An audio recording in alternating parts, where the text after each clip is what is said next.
ఈరోజు మనం artificial intelligence గురించి తెలుసుకుందాం. ఆర్టిఫిషియల్ ఇంటెలిజెన్స్ లేదా ఏఐ అంటే ఏంటి?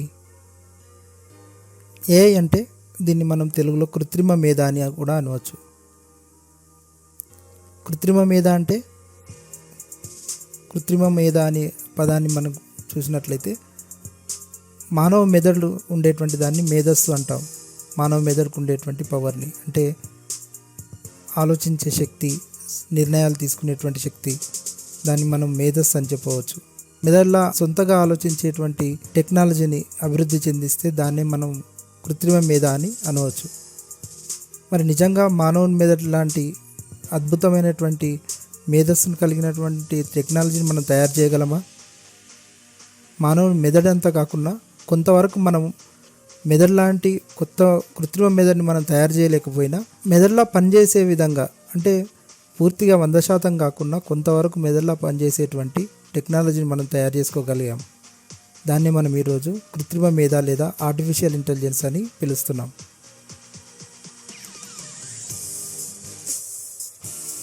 ఆర్టిఫిషియల్ ఇంటెలిజెన్స్ ఏ విధంగా పనిచేస్తుంది? ఆర్టిఫిషియల్ ఇంటెలిజెన్స్ ఏ విధంగా పనిచేస్తుంది అనేటువంటిది మనం అర్థం చేసుకోవాలంటే ముందుగా మెదడు ఎలా పనిచేస్తుంది అనేటువంటిది అర్థం చేసుకుందాం. మెదడు నాడీ వ్యవస్థలో ఒక భాగం. మన శరీరంలోని నాడులు, మెదడు ఇవన్నీ కూడా చిన్న చిన్న నాడీ కణాలతో తయారై ఉంటాయి. వీటిని మనం న్యూరాన్లు అని పిలుస్తాం. ఈ న్యూరాన్లు ఏ విధంగా పనిచేస్తే చూద్దాం. న్యూరాన్లు జ్ఞానేంద్రియాల నుంచి వచ్చే సమాచారాన్ని సేకరిస్తాయి. ఆ సమాచారం జ్ఞానేంద్రియాల నుంచి వచ్చేటువంటి వేరు రకాల సమాచారం అయి ఉండొచ్చు. అంటే కళ్ళ ద్వారా వచ్చేటువంటి విజువల్ ఇన్ఫర్మేషన్ కావచ్చు, అదేవిధంగా చెవుల ద్వారా వచ్చేటువంటి సౌండ్, ఆడియో కావచ్చు, అలాగే నాలుక ద్వారా వచ్చేటువంటి రుచి, చర్మం ద్వారా వచ్చేటువంటి స్పర్శ, ముక్కు ద్వారా వచ్చేటువంటి వాసన, ఇలా వేరు రకాలైనటువంటి సమాచారాన్ని ఇన్పుట్గా ఇవి న్యూరాన్లు తీసుకుంటాయి. తీసుకున్నటువంటి సమాచారాన్ని అవి గుర్తుపెట్టుకుంటాయి, మెమొరీలో స్టోర్ చేసుకుంటాయి. అదేవిధంగా ఆ సమాచారాన్ని విశ్లేషించి ఈ సమాచారాన్ని, అంటే ఈ ఒక్కొక్క న్యూరాన్ కూడా తనలో ఉన్నటువంటి సమాచారం, సేకరించిన సమాచారాన్ని విశ్లేషించడం మాత్రమే కాకుండా పక్క న్యూరాన్ కణాలతో కలిసి ఉంటాయి, పక్కన ఉన్నటువంటి నాడీ కణాలతో కలిసి ఉంటాయి. కాబట్టి అవసరమైనప్పుడు వీటన్నిటితో కలిసి అది పనిచేస్తాయి. ఈ విధంగా ఒక నాడీ కణం స్వతంత్రంగా పనిచేయకుండా తన చుట్టూ ఉన్నటువంటి అనేక సంఖ్యలో ఉన్నటువంటి నాడీ కణాలతో కలిసి ఒక బయోలాజికల్ న్యూరల్ నెట్వర్క్గా అవి తయారవుతాయి. అంటే ఈ నాడీ కణాలన్నీ కలిసి ఒక నెట్వర్క్ లా తయారై ఏదైనా పరిస్థితి ఎదురైనప్పుడు, అంటే ఏదైనా ప్రశ్న ఎదురైనప్పుడు, ఏదైనా సమస్య ఎదురైనప్పుడు మెదడు అంతకుముందు సేకరించిన సమాచారాన్ని, అది దాచిపెట్టిన సమాచారాన్ని, తర్వాత తనకు ఏర్పడినటువంటి అనుభవాలని, వీటన్నిటిని విశ్లేషించుకొని అప్పుడు ఉన్నటువంటి సమస్యకు ఏ పరిష్కారం అయితే తీసుకోవాలి అని ఆలోచించి అప్పుడు ఆ సమస్యకు పరిష్కారాన్ని ఒక రూపంలో మళ్ళీ బయటకు పంపించగలుగుతుంది. ఈ విధంగా మెదడు పనిచేసేటువంటి విధానం, అంటే న్యూరాన్లన్నీ కూడా సమాచారాన్ని సేకరించి వాటిని భద్రపరిచి ఆ తర్వాత ఒక న్యూరాన్ నెట్వర్క్ లాగా ఏర్పడి అవసరమైనప్పుడు ఆ సమాచారానికి తాను సేకరించినటువంటి భద్రపరిచిన సమాచారాన్ని విశ్లేషించి ఉంటాయి. కాబట్టి వచ్చినటువంటి సమస్యకు దీనికి ఎలాంటి సంబంధం ఉంది అనేటువంటి దాన్ని విశ్లేషించి అప్పటికప్పుడు ఏదో ఒక సమాధానాన్ని అది ఇవ్వగలుగుతుంది. ఇదే విధంగా మనం ఆర్టిఫిషియల్ ఇంటెలిజెన్స్లో చూసినట్లయితే, ఆర్టిఫిషియల్ ఇంటెలిజెన్స్ అని అంటే మానవుడు తయారు చేస్తున్నటువంటి ఒక ప్రోగ్రామ్ అని చెప్పుకోవచ్చు, కంప్యూటర్ ప్రోగ్రామ్ లాగా చెప్పుకోవచ్చు. ఆ కంప్యూటర్ ప్రోగ్రామ్ ఏంటి? ఇందాక మనం న్యూరాన్లకు చెప్పినట్టుగా న్యూరాన్లకు ఏ విధంగా అయితే జ్ఞానేంద్రియాల నుంచి వస్తుందో, అంటే శబ్ద రూపంలో కావచ్చు, లేకుంటే కంటి ద్వారా వచ్చేటువంటి దృశ్య రూపం కావచ్చు, ఇలా ఏదో ఒక రూపంలో సమాచారాన్ని సేకరించాయి అవి. అలాగే మనం ఈ ఒక ప్రోగ్రామ్కి టెక్స్ట్ రూపంలో కానీ, లేదా ఆడియో రూపంలో, లేదా వీడియో రూపంలో, లేదా పిక్చర్ రూపంలో మనం సమాచారాన్ని అందజేస్తాం. ప్రోగ్రామ్కి ఈ 4 రూపాల్లో మనం సమాచారాన్ని అందజేసిన తర్వాత ఈ అందజేసినటువంటి సమాచారాన్ని అది భద్రపరుచుకునే విధంగా ప్రోగ్రామ్ చేస్తాం. ఆ తర్వాత ఎప్పుడైతే ఈ సమాచారాన్ని అందజేసినటువంటి సమాచారాన్ని అది అప్పటికప్పుడు విశ్లేషించుకునే విధంగా కూడా మనం ఆ ప్రోగ్రామ్ని చేస్తాం. తర్వాత దీనికి సంబంధించినటువంటి ఆ సమాచారాన్ని అంతా కూడా అది సేకరించిన తర్వాత సేకరించిన సమాచారానికి సంబంధించినటువంటి ట్రైనింగ్ దానికి ఇస్తాం. అంటే తీసుకున్నటువంటి సమాచారం ఏదైతే ఉందో, ప్రోగ్రామ్ తీసుకున్న సమాచారం ఏదైతే ఉందో ఆ సమాచారానికి సంబంధించి ఏది మంచిది, ఏది చెడుది, లేదా ఏది అవసరం అవుతుంది, ఏది అవసరం కాదు, లేదా ఏ సందర్భంలో ఏది కరెక్టు, ఏ సందర్భంలో ఏది తప్పు, ఈ విధంగా దానికి ట్రైనింగ్ ఇవ్వడం అనేటువంటి జరుగుతుంది. ఒక ప్రోగ్రామ్కి మనం ట్రైనింగ్ ఇస్తున్నాం కాబట్టి దీన్ని మనం మెషిన్ లెర్నింగ్ అని చెప్పవచ్చు. అంటే ఒక మెషిన్కి మనం నేర్పిస్తున్నాము. ఏం నేర్పిస్తున్నాము? సమాచారాన్ని ఇచ్చాము, ఇచ్చినటువంటి సమాచారంలో ఏది కరెక్ట్ ఏది తప్పు అనేటువంటి చెప్తున్నాం.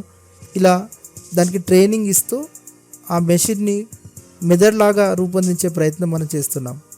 ఈ విధంగా సమాచారం తీసుకున్నటువంటి ఆ ప్రోగ్రామ్ దాన్ని గుర్తుపెట్టుకోవడమే కాకుండా మనం ఇచ్చినటువంటి రకరకాల సందర్భాల్లో మనం ఇచ్చినటువంటి ట్రైనింగ్ మెషిన్ లెర్నింగ్ ద్వారా ఎప్పుడైనా ఒక సమస్యను మనకు మళ్ళీ ఆ ప్రోగ్రామ్కి ఇచ్చినప్పుడు గతంలో తాను నేర్చుకున్నటువంటి ఆ సమాచారం ఏదైతే ఉందో ఆ సమాచారం నుంచి కానీ లేదా మెషిన్ లెర్నింగ్ ద్వారా తాను నేర్చుకున్నటువంటి తెలివిని ఉపయోగించి, అంటే అక్కడ ఏర్పడ్డటువంటి కనెక్షన్లు, న్యూరల్ నెట్వర్క్ ఏదైతే ఉంటుందో, అంటే ఇందాక మనం నాడి కణాలన్నీ కలిసి ఏ విధంగా ఒక బయోలాజికల్ నెట్వర్క్ ఏర్పరిచాయన్నామో అలాగే ఆర్టిఫిషియల్ ఇంటెలిజెన్స్లో ప్రోగ్రామ్స్ అన్నీ కూడా ఇన్పుట్ తీసుకొని దాన్ని భద్రపరిచి తర్వాత దాన్ని ప్రాసెస్ చేసి విశ్లేషించి ఆ తర్వాత కావాల్సినటువంటి ఇన్ఫర్మేషన్ మనకు బయటికి ఇవ్వడానికి ప్రయత్నం చేస్తాయి. కాబట్టి ఆ ప్రోగ్రామ్స్ అన్నీ కూడా కలిసి ఒక నెట్వర్క్ లాగా తయారయ్యి మనకు ఏదైనా సమస్య ఇచ్చినప్పుడు దానికి సంబంధించినటువంటి జవాబు ఇచ్చే ప్రయత్నం అది చేస్తుంది.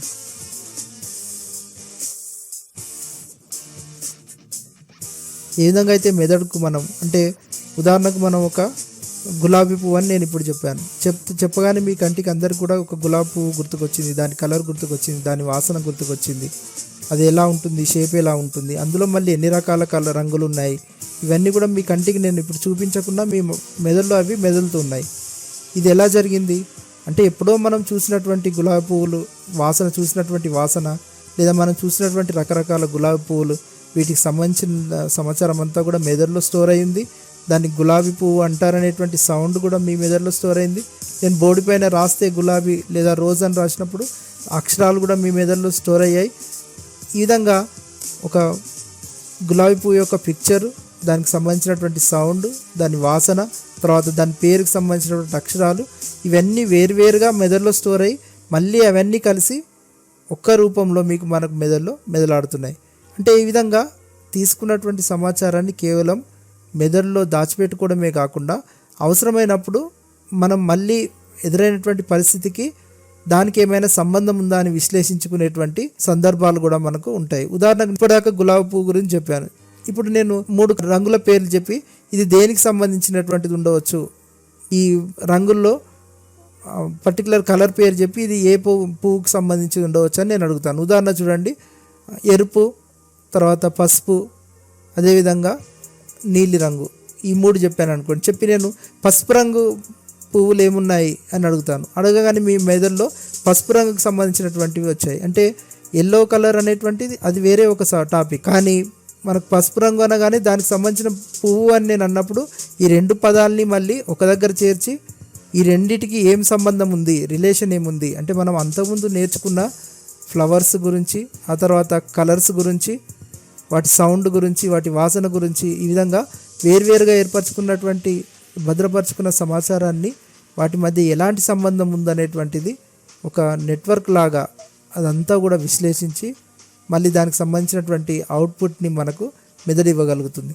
అదేవిధంగా ఆర్టిఫిషియల్ ఇంటెలిజెన్స్ కూడా వీలైనంత ఎక్కువ సమాచారాన్ని మనం అందజేసి వేర్వేరు రూపాల్లో, అది ఇమేజెస్ రూపంలో ఉండవచ్చు, వీడియోస్ రూపంలో ఉండవచ్చు, టెక్స్ట్ రూపంలో ఉండవచ్చు, లేదా ఆడియో రూపంలో ఉండవచ్చు. ఏ రూపంలో మనం సమాచారాన్ని ఇచ్చినా ఇవే కాకుండా వేర్వేరు సందర్భాల్లో ఫీడ్బ్యాక్ ఇవ్వడం, అంటే ఆర్టిఫిషియల్ ఇంటెలిజెన్స్లో ఒక ప్రోగ్రామ్ తయారవగానే కంప్లీట్గా అది పర్ఫెక్ట్ ప్రోగ్రామ్ అనేటువంటిది ఉండదు. ఒక ప్రోగ్రామ్ తయారైన తర్వాత దానికి సంబంధించి అనేక సందర్భాల్లో దానికి ట్రైనింగ్ ఇవ్వడం అనేటువంటి జరుగుతుంది. దాన్ని మనం ఇందాక మెషిన్ లెర్నింగ్ అన్నాం. అంటే ఒక విషయం గురించి నేర్పించిన తర్వాత అది ప్రయత్నం చేస్తుంది మనకు ఆన్సర్ చేయడానికి. ప్రయత్నం చేసినప్పుడు లేదు ఇలా కాదు, ఇది తప్పు, లేదా రైట్, ఇది కరెక్ట్, ఇలా బాగుంది, ఇలా చెప్పడం బాగుంది, ఇలా మనము ఫీడ్బ్యాక్ ఇచ్చినప్పుడు ఆ ఫీడ్బ్యాక్ని కూడా స్టోర్ చేసుకుంటుంది. ఆర్టిఫిషియల్ ఇంటెలిజెన్స్లో ప్రోగ్రామ్ దాన్ని స్టోర్ చేసుకొని ఓహో దేనికి బాగుందని చెప్పారు, దేనికి బాగలేదని చెప్పారు, అంటే నేనేం మార్చుకోవాలి, నెక్స్ట్ టైం ఆన్సర్ చెప్పినప్పుడు ఫీడ్బ్యాక్స్ని కూడా మళ్ళీ గుర్తు తెచ్చుకొని ఏ ఫీడ్బ్యాక్ వల్ల, అంటే ఆర్టిఫిషియల్ ఇంటెలిజెన్స్ మెషిన్ లెర్నింగ్లో ఇచ్చినటువంటి ఫీడ్బ్యాక్ని బట్టి దాని ప్రయారిటీస్ని మార్చుకుంటూ వెళ్ళి ఆ తర్వాత నెక్స్ట్ టైం చేసేటప్పుడు టాస్క్ ఇచ్చినప్పుడు ఇంకా పర్ఫెక్ట్గా చేసే ప్రయత్నం చేస్తుంది. అప్పుడు కూడా తప్పులు ఏమైనా ఉంటే మళ్ళీ మనం ఫీడ్బ్యాక్ ఇచ్చినట్లయితే అప్పుడు మళ్ళీ స్వీకరించి నెక్స్ట్ టైం ఈ తప్పు చేయకూడదు, ఇది తప్పు కాబట్టి నెక్స్ట్ టైం ఇలాంటి దాన్ని నేను చేయకూడదు అనేటువంటిది దాంట్లో స్టోర్ చేసుకుంటుంది. ఈ విధంగా మళ్ళీ ప్రయత్నాలు చేస్తూ అది ఇచ్చేటువంటి సమాధానాలకి మనం ఇచ్చేటువంటి ఫీడ్బ్యాక్ని తీసుకొని వాటన్నిటిని కలిపి ఒక పర్ఫెక్ట్గా ఆన్సర్ ఇచ్చే ప్రయత్నం ఆర్టిఫిషియల్ ఇంటెలిజెన్స్ ప్రోగ్రామ్ అనేటువంటి చేస్తుంది. అంటే ఆర్టిఫిషియల్ ఇంటెలిజెన్స్ అనేటువంటిది పర్ఫెక్ట్గా ఎప్పటికీ కూడా 100% పర్ఫెక్ట్ అనేటువంటిది మనం ఎప్పటికి కూడా ఎక్స్పెక్ట్ చేయలేము. ఎందుకంటే అది నేర్చుకుంటూనే ఉంటుంది. ఈవెన్ మన మెదడు కూడా ఇప్పుడు మనం పుట్టినప్పటికీ ఇప్పటికీ చాలా అభివృద్ధి అనేటువంటిది ఉంటుంది. అంటే మొట్టమొదట ఒక బ్లాంక్ అంటే ఖాళీ పలకలాగా ఉన్నటువంటి మన మెదడు క్రమక్రమంగా ఒక్కొక్క అక్షరాలు రాస్తున్నట్టు పలకపైన అక్షరాలు రాసినట్టుగా మనకు వేరు అనుభవాలు ఎదురవుతున్నప్పుడు వేరు సమాచారాన్ని మనం చూస్తున్నప్పుడు గమనిస్తున్నప్పుడు అవన్నీ కూడా మన మెదడులో చేరుతూ వాటి ద్వారా మన మేధస్సు ఎలా పెరిగిందో ఆర్టిఫిషియల్ ఇంటెలిజెన్స్ కూడా క్రమక్రమంగా నేర్చుకుంటూ, అంటే ఎదురయ్యేటువంటి ఫీడ్బ్యాక్ని మనం ఇచ్చేటువంటి ఫీడ్బ్యాక్ని ఒక్కొక్క దాన్ని తీసుకుంటూ మనం అడిగేటువంటి ప్రశ్నలని విశ్లేషిస్తూ మనం మళ్ళీ అది ఇచ్చిన జవాబుకు మనము ఇచ్చేటువంటి రెస్పాన్స్ లేదా ఫీడ్బ్యాక్ను గమనిస్తూ వీటన్నిటిని విశ్లేషిస్తూ తను రోజుకి తన మేధస్సును అభివృద్ధి చేసుకునేటువంటి ప్రయత్నం చేస్తుంది. ఈ విధంగా ఆర్టిఫిషియల్ ఇంటెలిజెన్స్కి ప్రజెంట్ స్టేటస్ మనం మెషిన్ లెర్నింగ్ అనొచ్చు, ఫ్యూచర్ స్టేటస్ వచ్చి ఆర్టిఫిషియల్ ఇంటెలిజెన్స్ అని చెప్పుకోవచ్చు. అయితే ఆర్టిఫిషియల్ ఇంటెలిజెన్స్ అనేది తప్పులు చేయదా? ఎందుకు చేయదు? మనం కూడా తప్పులు చేస్తూనే ఉంటాం, తప్పుల నుంచే మనం నేర్చుకుంటాం. అంటే ట్రయల్ అండ్ ఎర్రర్ మెథడ్లో మనం అనేక రకాల సందర్భాల్లో ఏదో ఒక తప్పు చేస్తూ దాని నుంచి మళ్ళీ నేర్చుకొని మన తప్పుల్ని సరిదిద్దుకుంటూ భవిష్యత్తులో అలాంటి తప్పులు రిపీట్ కాకుండా చేసుకుంటాం. అదేవిధంగా ఆర్టిఫిషియల్ ఇంటెలిజెన్స్ కూడా నేను ఇందాక చెప్పినట్టుగా మెషిన్ లెర్నింగ్లో మనం ఇచ్చేటువంటి ఫీడ్బ్యాక్ ద్వారా అది నేర్చుకుంటుంది. అయితే ఇచ్చే ఫీడ్బ్యాకే తప్పు ఉన్నట్లయితే అప్పుడు ఎలా ఉంటుంది చెప్పండి? ఇచ్చే ఇన్పుట్లో బయాస్ ఉన్నట్లయితే, అంటే ఇప్పుడు ఉదాహరణకు ఏదైనా ఒక దేశం గురించి మనం చెప్పాలనుకున్నాం అనుకోండి. ఆ దేశం గురించి చెప్పాలనుకున్నప్పుడు ఆ దేశంలో ఉన్నటువంటి వాళ్ళకు వాళ్ళ దేశం పైన ఒక రకమైన ఫీలింగ్ ఉంటుంది. అదే పక్క దేశం వాళ్ళకు దానిపైన వేరే రకమైనటువంటి అభిప్రాయం ఉండవచ్చు, మరొక దేశం వాళ్ళకు మరొక రకమైన అభిప్రాయం ఉండవచ్చు. కాబట్టి ఆ దేశానికి సంబంధించినటువంటి ఏదైనా ప్రశ్న లేదా జవాబు వచ్చినప్పుడు ఆ దేశంలో ఉండే వాళ్ళు ఒక రకంగా రెస్పాండ్ అవ్వచ్చు, బయటి వాళ్ళు వేరే రకంగా రెస్పాండ్ అవ్వచ్చు. మరి అప్పుడు ఆర్టిఫిషియల్ ఇంటెలిజెన్స్ ఏది కరెక్ట్ అని తీసుకుంటుంది? అంటే మనకు వేర్వేరు సందర్భాల్లో మనకు ఎదురయ్యేటువంటి ఆ రెస్పాన్స్లు ఏవైతే ఉన్నాయో ఆర్టిఫిషియల్ ఇంటెలిజెన్స్ కూడా బయాస్ అనేటువంటిది లేకుండా ఉండాలనంటే, బయాస్ అని అంటే ఏదో ఒకరికి లాగా చెప్పకుండా, ఇప్పుడు పర్టికులర్ నేను చెప్పాను ఒక దేశం గురించి మనం ప్రశ్న అడిగినప్పుడు ఆ దేశంలోని వాళ్ళు వేరేగా చెప్పొచ్చు, వాళ్ళు గొప్పగా చెప్పొచ్చు, వేరే దేశం వాళ్ళు ఈ దేశం గురించి తప్పుగా చెప్పవచ్చు. మరి ఏది తీసుకోవాలి అని అన్నప్పుడు తీసుకునేటువంటి దాంట్లో ఈ నిర్ణయంలో బయాస్ అనేటువంటిది, నిర్ణయంలో లోపం అనేటువంటిది లేకుండా ఉండాలి అని అంటే ఎవరి తరపున కూడా ఏ ఒక్కరి తరపునో అది నిర్ణయాలు తీసుకోకుండా ఉండాలనంటే చాలా సమాచారాన్ని దానికి ఇవ్వాల్సిన అవసరం ఉంటుంది.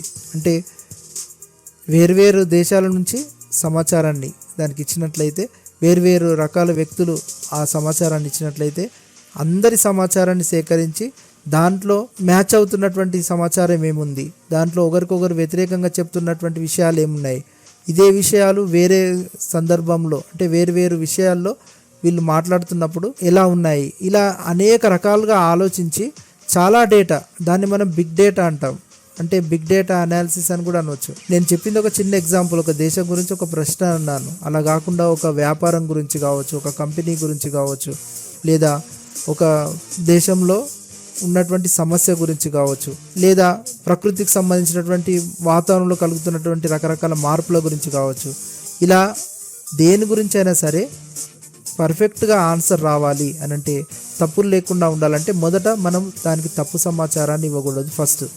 రెండవది చాలా ఎక్కువ మొత్తంలో సమాచారాన్ని ఇవ్వాలి. మనం ఒకరిద్దరం కాకుండా చాలా ఎక్కువ మంది, చాలా ఎక్కువ మొత్తంలో మనం బిగ్ డేటాని దానికి అందజేసినట్లయితే అప్పుడు అది అనలైజ్ చేయడానికి, అంటే ఆ బిగ్ డేటాని అనలైజ్ చేయడానికి దానికి కావాల్సినంత డేటా ఉన్నట్లయితే ఆన్సర్ కూడా తప్పనిసరిగా ఒక ఖచ్చితమైనటువంటి మంచి ఆన్సర్ అనేటువంటిది అది ఇవ్వగలుగుతుంది. అయితే ఆర్టిఫిషియల్ ఇంటెలిజెన్స్ సంబంధించి అనేక రకాల టూల్స్ని మనం ఈరోజు చూస్తున్నాం. అది టెక్స్ట్ టూల్ కావచ్చు, ఇమేజ్కి సంబంధించినటువంటివి కావచ్చు, ఆడియో మ్యూజిక్ సంబంధించినవి కావచ్చు, ఇలా అనేక రకాల టూల్స్ని మనం చూస్తున్నాం. కొన్ని ఆర్టిఫిషియల్ ఇంటెలిజెన్స్ ఏఐ టూల్స్ మనకి ఏదైనా ఒక టాపిక్ ఇవ్వగానే దానికి సంబంధించినటువంటి కంప్లీట్ వ్యాసాన్ని తయారు చేసి ఇస్తున్నాయి. కొన్ని పాటలు రాయమంటే రాస్తున్నాయి, స్టోరీ చెప్పమంటే కొత్తగా స్టోరీ తయారు చేసి చెప్పమంటే చెప్తున్నాయి. అట్లాగే మనము ఇచ్చేటువంటి ప్రాంప్ట్ని బట్టి, అంటే మనం ఏదైనా కొన్ని పోలికలు చెప్పి ఈ విధంగా ఉండే విధంగా ఒక ఇమేజ్ తయారు చేయమని చెప్పి, లేదా ఒక మనిషి పిక్చర్ తయారు చేయమని చెప్తే అలాంటి పిక్చర్ తయారు చేయగలుగుతున్నాయి. అట్లాగే మనకు కావాల్సినటువంటి ఇన్పుట్స్ ఇచ్చి ఈ విధంగా ఒక మ్యూజిక్ తయారు చేయమంటే మ్యూజిక్ను కూడా తయారు చేయగలుగుతున్నాయి. ఇలా మనం చూసినట్లయితే అనేక రంగాల్లో ఇవి నేను ఇప్పుడు చెప్పినవే కాకుండా మెడికల్ రీసెర్చ్లో వివిధ రకాల పేషెంట్స్ యొక్క డేటాని ఏఐకి అందించి దాన్ని అనలైజ్ చేయడం ద్వారా వ్యాధుల్ని గుర్తించడం, లేదా ముందే ఈ వ్యాధులు వచ్చేటువంటి అవకాశం ఉందని తెలియజేయడం, ఇలా ఒక వ్యాధిని నిర్ధారించడం అనేటువంటిది కూడా చేయగలుగుతుంది ఈ రోజుల్లో ఏఐ అనేటువంటిది. ఇవే కాకుండా రోబోల రూపంలో మనకు సేవలు అందించడం, అదేవిధంగా ఆటో పైలట్ డ్రైవింగ్, అంటే డ్రైవర్ లేకుండా లేదా డ్రైవర్ ఉన్నప్పటికీ కూడా తనంతట తాను స్వయంగా డ్రైవింగ్ చేయడం అనేటువంటిది, అట్లాగే ట్రాఫిక్ కంట్రోలింగ్, అట్లాగే మనుషులు గుర్తించడం కానీ ఇవన్నీ కూడా చేసేటువంటి అవకాశం ఈ ఆర్టిఫిషియల్ ఇంటెలిజెన్స్ అనేటువంటిది ఉంది. ఇంకా చెప్పుకుంటూ పోతే మనకు వేర్వేరు రంగాల్లో చూడండి, ఉదాహరణకు సముద్ర గర్భంలో ప్రయోగాలు చేయాలన్నా, వేరే గ్రహాలపైన మనం ప్రయోగాలు చేయాలన్నా, అక్కడ పరిస్థితులు తెలుసుకోవాలన్నా, రకరకాల యంత్రాల పని చేయించాలన్నా కానీ, అట్లాగే మనకు పార్సలింగ్ సంబంధించి వేర్వేరు ప్రోడక్ట్స్ తయారీలో కానీ, అలాగే వ్యవసాయానికి సంబంధించినటువంటి ప్రిసిషన్ అగ్రికల్చర్, అలాగే మెడిసిన్లో కూడా ప్రిసిషన్ మెడిసిన్, అదేవిధంగా పర్సనలైజ్డ్ కామర్స్, అట్లాగే పర్సనలైజ్డ్ ఎడ్యుకేషన్, ఇవన్నీ కూడా తయారు చేయడానికి మనకు ఆర్టిఫిషియల్ ఇంటెలిజెన్స్ అనేటువంటిది ఉపయోగపడుతుంది. అయితే ఈ ఏఐ టూల్స్కి ఉన్నటువంటి శక్తిని మనము సద్వినియోగం చేసుకుంటే అది తప్పనిసరిగా ఒక మంచి ఫలితాలను ఇస్తుంది. అదే సందర్భంలో ఇదే ఏఐ టూల్స్ని మనం దుర్వినియోగం చేసినట్లయితే, అంటే ఇప్పుడు మనం చూస్తున్నాం ఏఐ టూల్స్ రాగానే, ఏఐ టూల్స్ సంబంధించి చాట్‌జీపీటీ లాంటివి రాగానే చాలామంది ఏమనుకుంటున్నారంటే చాట్‌జీపీటీ వచ్చింది ఇంకా ఉద్యోగాలు పోతున్నాయి అనేటువంటి ఒక పుకార్లు అనేటువంటిది జరిగింది. నిజానికి ఏఐ టూల్స్ ఏవైనా కానీ మానవ మెదడు నుంచి వచ్చినటువంటివే. మనము మన పనిని కొంత సులభం చేసుకోవడానికి ఈ ఏఐ టూల్స్ని తయారు చేయడం అనేటువంటిది జరుగుతుంది. అంత మాత్రాన ఆ ఏఐ టూల్స్ వల్ల కంప్లీట్గా మనుగడ లేకుండా అయిపోతుంది అనేటువంటి పరిస్థితి అనేటువంటిది మాత్రం జరగదు. ఏఐ టూల్స్ని మనం కరెక్ట్గా సద్వినియోగం చేసుకున్నట్లయితే దాని ద్వారా మంచి ఫలితాలని పొందవచ్చు. ఆర్టిఫిషియల్ ఇంటెలిజెన్స్ సంబంధించినటువంటి టూల్స్ ఏవైతే ఉన్నాయో వీటిని పని సులభం చేయడం కోసం, అంటే మనసులో మళ్ళీ రిపీటెడ్ వర్క్ చేసేవి ఏవైతే ఉంటాయో వాటిని సులభం చేయడం కోసం, లేదా చాలామంది కలిసి కూర్చొని ఆలోచించి చాలా రోజుల టైం తీసుకునేటువంటి పనులకు మనం ఈ ఆర్టిఫిషియల్ ఇంటెలిజెన్స్ ఉపయోగించి చాలా తక్కువ సమయంలో ఫలితాన్ని రాబట్టడానికి లేదా సమస్యలను పరిష్కరించడానికి ఈ విధంగా ఆర్టిఫిషియల్ ఇంటెలిజెన్స్ని మనం చక్కగా ఉపయోగించుకొని మానవ జాతి అభివృద్ధికి తోడ్పడే విధంగా ఈ ఆర్టిఫిషియల్ ఇంటెలిజెన్స్ అనేటువంటిది డెవలప్ కావాలని కోరుకుందాం.